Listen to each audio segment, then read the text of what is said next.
Assalamualaikum warahmatullahi wabarakatuh. Saya Dina Mistakima dengan NIM 08011182227052. Baiklah, pada kesempatan kali ini saya akan menjelaskan lampiran soal praktikum bab 2 pernyataan kondisi. Baiklah, di lampiran soal pertama buatlah deskripsi pedoman flowchart dan program untuk 4 bilangan yang terdiri dari variabel A, B, C, dan D dengan ketentuan keempat variabel tersebut hanya dapat menyimpan bilangan bulat atau tidak berkoma. Apabila variabel A merupakan nilai minimum dari variabel lainnya, maka tampilkan hasil selisih nilai maksimum dengan variabel A. Apabila B merupakan nilai minimum dari variabel lainnya, maka tampilkan hasil penjumlahan nilai maksimum dengan variabel B. Dan apabila C merupakan nilai minimum dari variabel lainnya, maka tampilkan hasil perkalian nilai maksimum dengan variabel lainnya. Dan terakhir, apabila D merupakan nilai minimum dari variabel lainnya, maka tampilkan hasil pembagian nilai maksimum dengan variabel D, namun apabila hasilnya 0, maka tampilkan sisa pembagiannya. Nah, di sini sebuah program untuk mencari hasil akhir sesuai inputan nilai pada variabel A, B, C, dan D, di mana menggunakan variabel A, B, C, dan D dengan tipe data integer, yaitu tipe data bilangan bulat. Dan dalam program ini menggunakan operator aritmetika, operator relasi, dan operator logika. Adapun operator aritmetika yang digunakan yaitu pengurangan, penjumlahan, perkalian, dan modulo. Sedangkan operator relasinya yaitu kurang dari, lebih dari, dan sama dengan. Dan operator logikanya yaitu dan. Selain itu, untuk membuat program ini menggunakan kondisi if bersarang atau nested if karena memiliki statement yang lebih dari 2 pernyataan kondisi. Nah, adapun input yang dibutuhkan untuk program ini yaitu menginput variabel A, B, C, dan D, yang dimana variabel ini nantinya akan dipakai untuk menjalankan proses pada program dan menghasilkan keluar berupa variabel hasil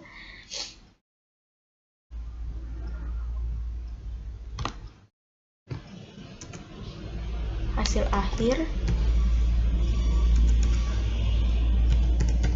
di layar monitor.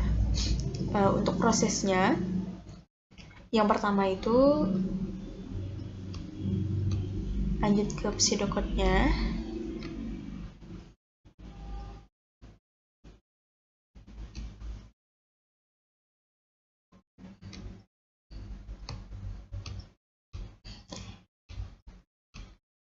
Yaitu begin, tipe datanya A, B, C, D dengan tipe data integer. Kita akan read A, B, C, dan D. Nah, ini kondisi if pertama. Jika A lebih kecil dari B dan A lebih kecil dari C dan A lebih kecil dari D, maka akan ada kondisi lagi di dalam if yang pertama, yaitu jika B lebih besar dari C dan B lebih besar D, maka akan dicetak B dikurang A. Namun jika C lebih besar dari B dan C lebih besar dari D, maka akan dicetak C min A. Dan jika D lebih besar dari B dan D lebih besar dari C, maka akan dicetak D per A. Nah, jika sudah, maka akan ke N. Jika di kondisi if pertama ini tidak memenuhi, maka akan dilanjut ke else if, yaitu B lebih kecil dari A dan B lebih kecil dari C dan B lebih kecil dari D.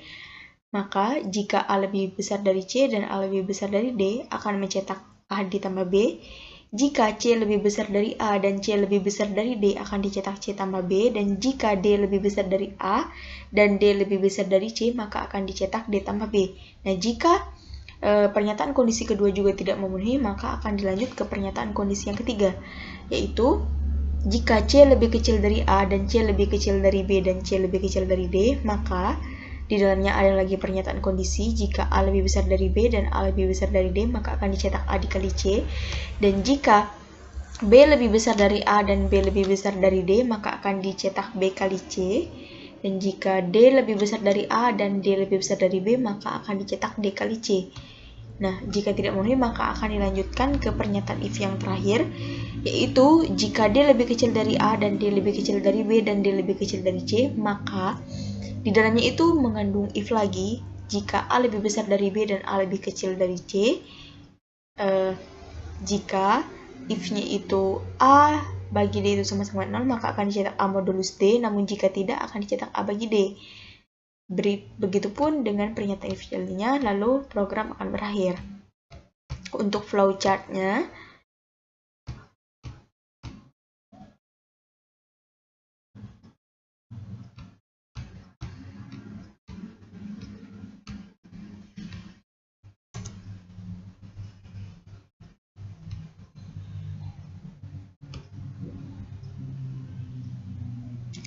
alur flowchartnya seperti ini.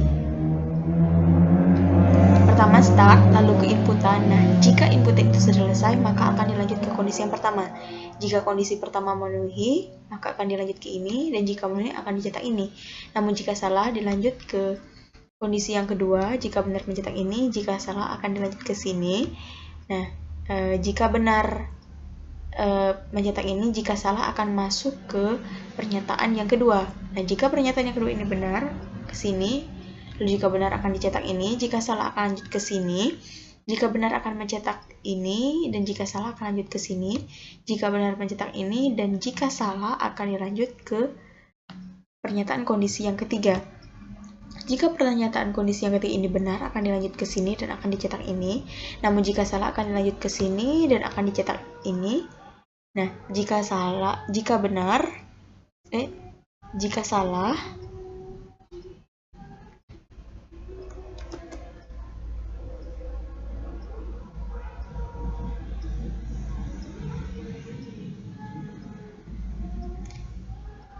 jika salah akan dilanjut ke sini dan akan dicetak ini, dan jika benar akan dicetak ini, namun jika salah akan dilanjut ke pernyataan yang keempat.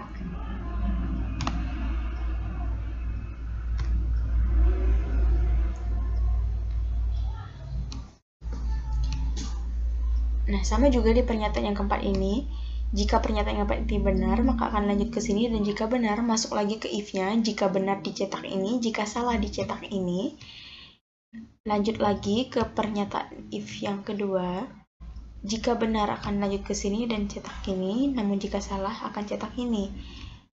Lanjut lagi, jika benar akan dicetak ini, namun jika salah akan dicetak ini, dan semua proses akan berakhir.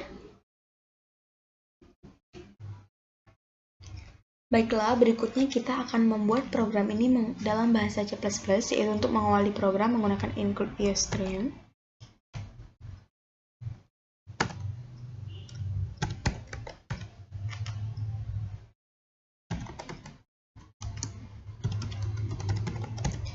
Selanjutnya, using namespace. Dilanjutkan dengan program utamanya inline. Kemudian untuk membuka programnya kita menggunakan tanda kurung kurawal dengan tipe data integer, variabel A, B, C, dan D. Selanjutnya kita akan cout nilai A, B, C, dan D-nya. Cout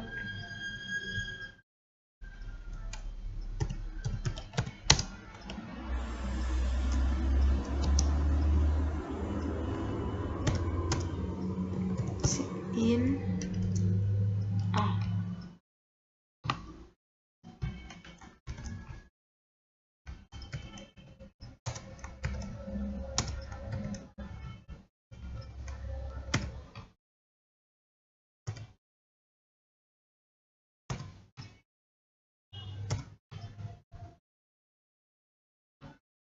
Dalam menuliskan inputan ini, kita harus memperhatikan variabel yang kita tuliskan karena variabel ini bersifat case sensitif, jadi kita harus memperhatikan huruf besar dan huruf kecil dalam penulisannya.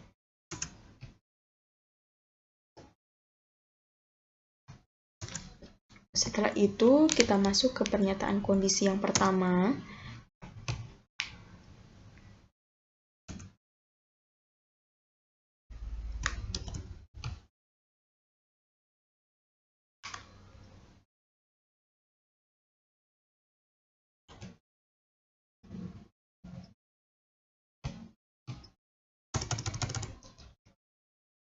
Yaitu if jika A lebih kecil dari B, dan A lebih kecil dari C dan A lebih kecil dari D, maka akan ada if lagi. Kita menggunakan tanda kurung rawal karena memiliki lebih dari satu statement. If B lebih kecil dari C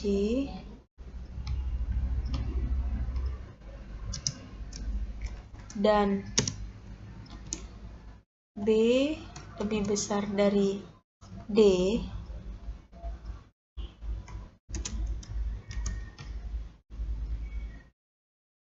maka akan cout hasil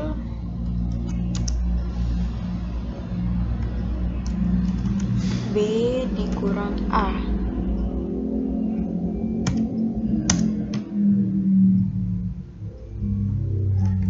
Else if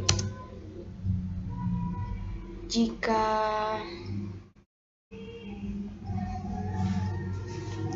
B dikurang C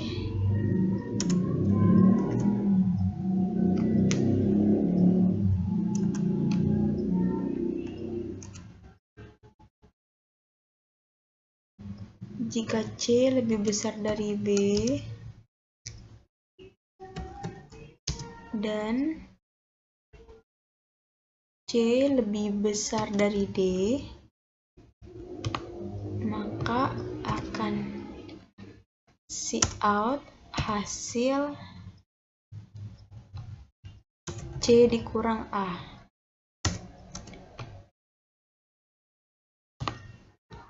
Else if jika D lebih besar dari B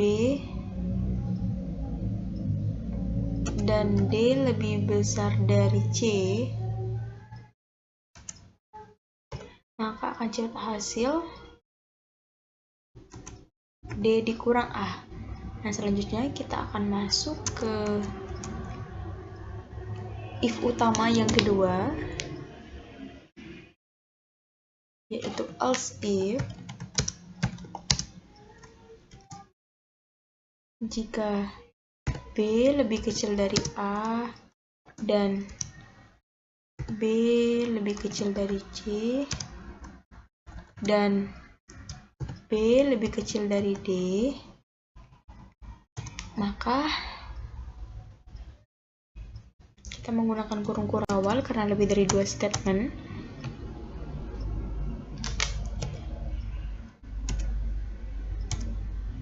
If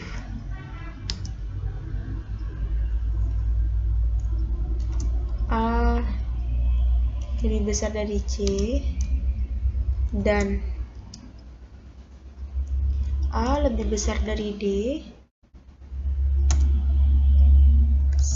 cout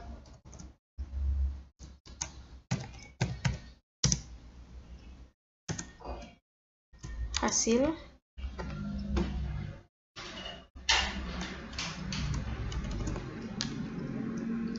A ditambah B.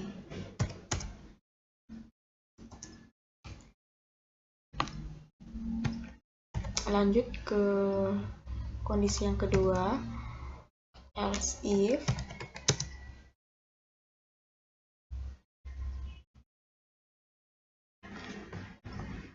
C lebih besar dari A dan C lebih besar dari D, maka cout hasil C ditambah B. Lanjut ke kondisi yang ketiga, else if D lebih besar dari A dan D lebih besar dari C, maka akan cout D plus B.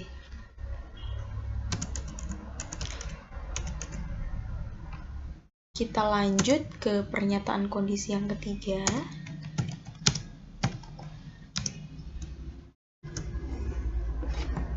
jika C lebih kecil dari A dan C lebih kecil dari B dan C lebih kecil dari D,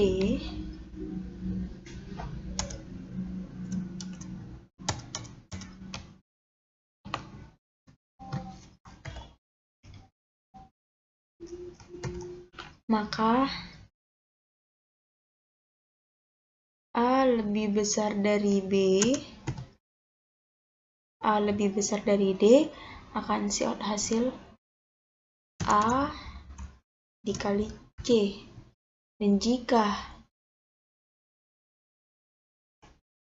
B lebih besar dari A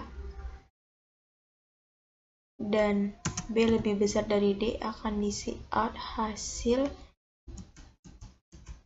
B dikali C.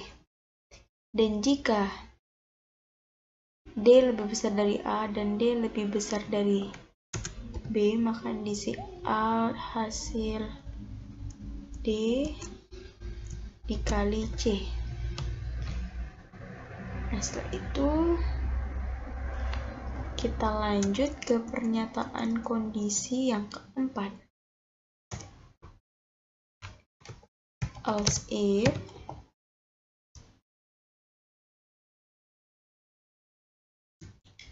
D lebih kecil dari A dan D lebih kecil dari B dan D lebih kecil dari C,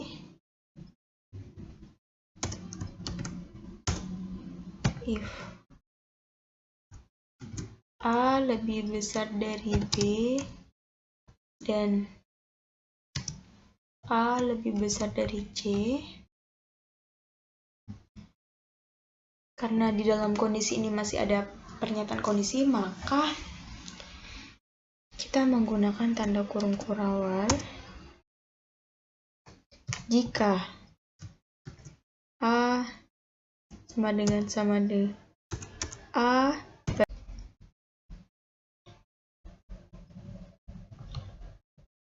jika A bagi D itu sama dengan 0, maka akan count hasil A modulo D. Namun jika tidak, akan count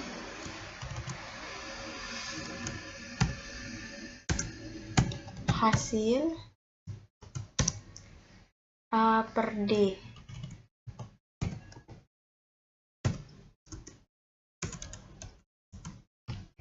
Begitupun untuk kondisi di dalamnya.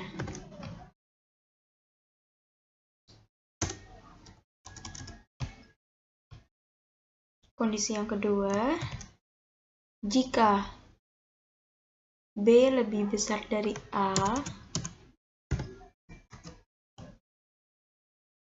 dan B lebih besar dari C, maka jika B per D sama dengan 0, maka akan dicetak B per D, namun jika tidak, B per D. Jika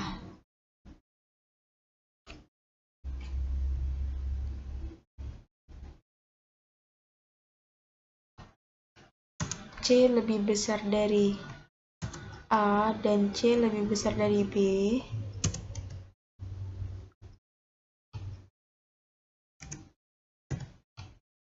maka jika C per D-nya sama dengan 0, maka akan dicetak C modulo D. Namun jika tidak, C per D.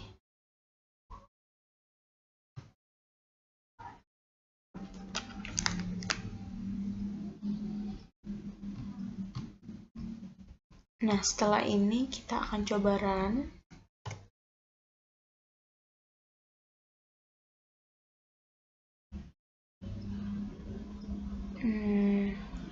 Mohon maaf ada yang error.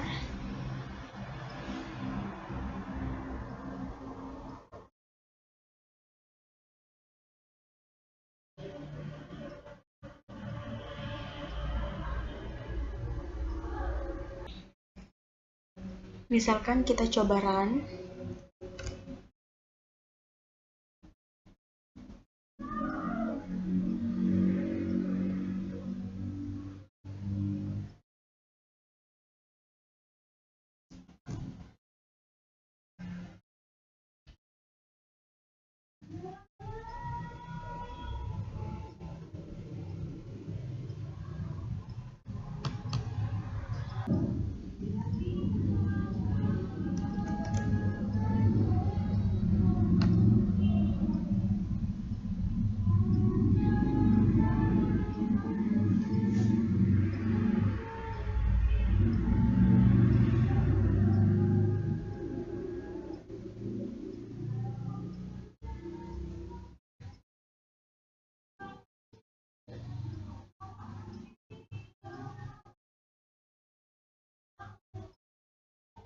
Mohon maaf di sini agak lama karena dep C++ nya not responding. Nah, di sini keluar inputannya. Kita akan coba masukin nilai A-nya 10.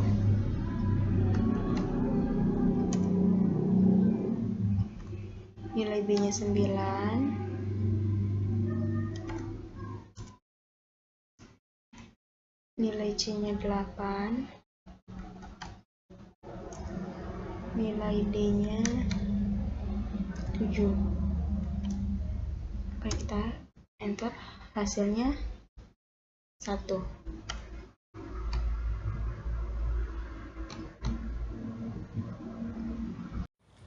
Oke, sekian video penjelasan dari saya. Semoga bermanfaat.